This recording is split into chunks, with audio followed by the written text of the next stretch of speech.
Hey friends, welcome to the Stratonea Podcast. This show is all about strategy, entrepreneurship, and smart business thinking, especially for African founders and professionals. I share lessons, tips, and insights from years of building businesses, and if you want to grow smarter and run better businesses, this is your podcast.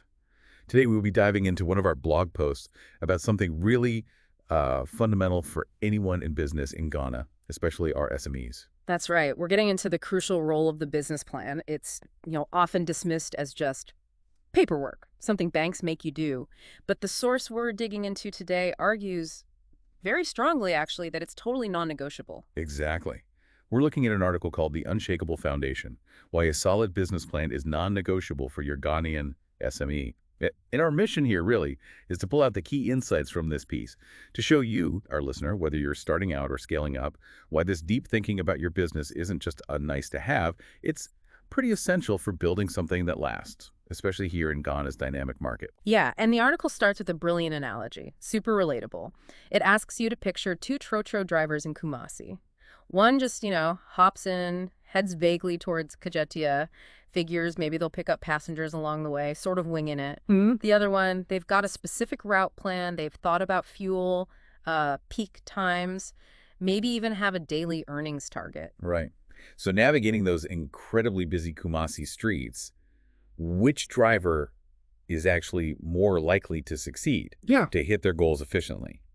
The source uses this perfectly to land the point immediately.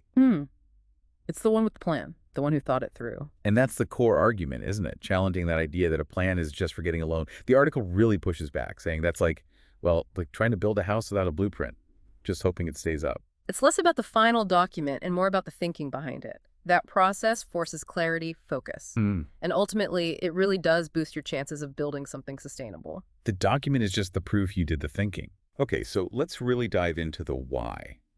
Why does this article insist a plan is so critical, particularly for businesses operating here in Ghana?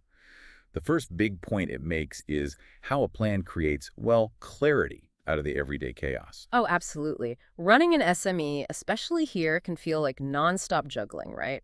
Customers, stock, finance, marketing, sudden problems. The hustle is real, and it's so easy to just get caught up reacting, putting out fires, and completely lose sight of the bigger picture.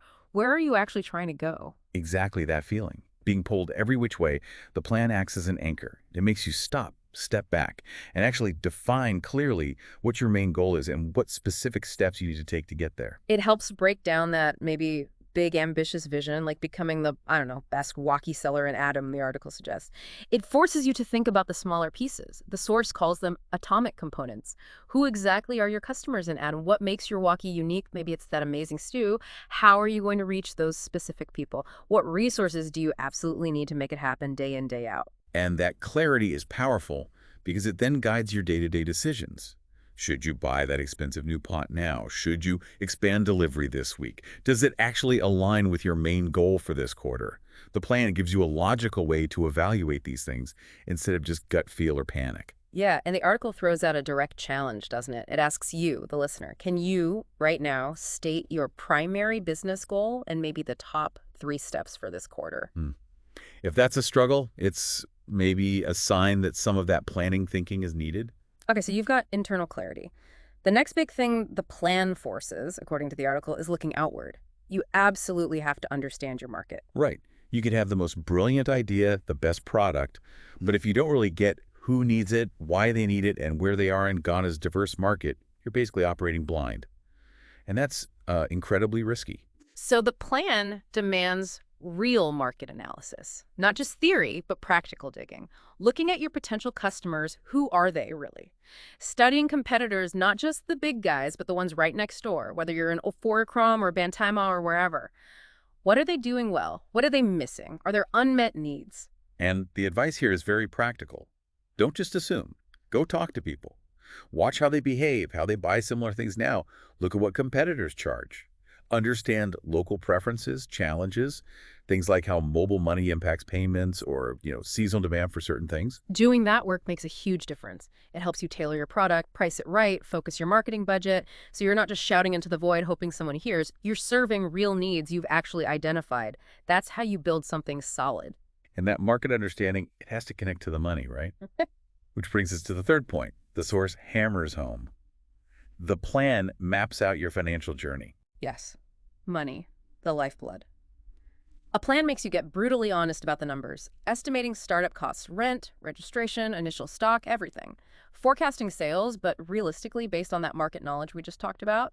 Projecting your ongoing expenses, salaries, utilities, transport, even things like the communication tax, it all adds up. And understanding that crucial break-even point.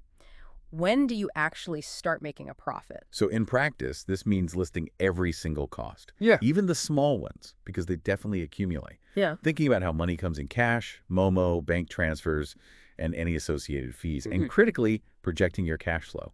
When does money come in versus when does it have to go out? And why is this so vital? Because it flags potential cash crunches before they happen. It gives you time to react, maybe seek funding, adjust spending. It shows you if the whole idea is actually financially viable long term. It turns that hope into a calculated financial path. Yeah, the article poses another sharp question. Do you know, exactly how much it costs to run your business each month?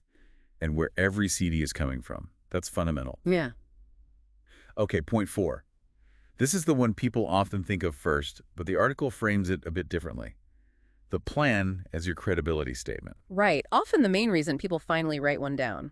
If you're going to GCB or ABSA for a loan, or applying to the GEA, or even trying to convince a skilled friend to join you, they will ask to see your business plan. It's expected. And what that plan does is instantly signal you're serious. You've done the work. You understand your business, your market, your numbers. It shows professionalism. It's like your business's CV, its formal introduction. Exactly. Lenders, investors, partners, they use it to assess the risk, the potential reward. A clear, logical, well-supported plan builds trust. And let's be honest, access to finance is a huge challenge for many SMEs in Ghana. Often, that solid plan is the very key that unlocks the funding door. But here's the subtle twist the article adds, which I like. It's not just about convincing others. Going through that process, putting it down on paper, it's also proof to yourself. It builds your own confidence that you've thought it through properly. That internal credibility matters too. And the fifth point, absolutely crucial for surviving long term. The business plan isn't static. It's a living document. It has to help you adapt. Yeah, the market here, well, anywhere really, but especially here, it's always changing. New competitors pop up, customer tastes shift, regulations change. The article is really strong on this. A plan is not something you write, file, and forget. Let it gather dust. Big mistake. Think of it more like a GPS navigation system than a printed map. It gives you the best route based on current info, but it expects delays, roadblocks, maybe even finds you shortcuts along the way. The plan is your baseline, but you have to revisit it regularly, quarterly, annually, whatever makes sense. Update it with what you've learned, what's changed out there. Because reviewing it is what helps you make smart pivots.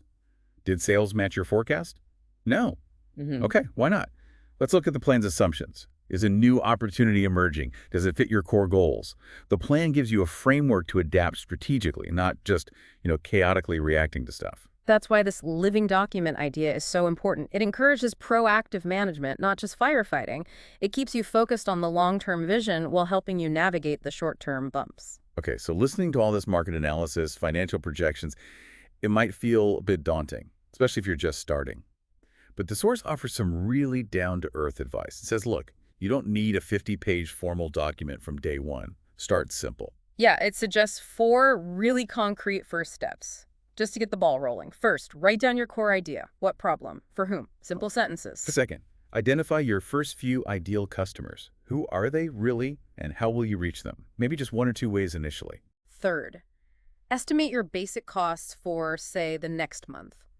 What's the bare minimum you need for rent, materials, maybe transport? Keep it super lean. And fourth, set one clear goal for the next 90 days.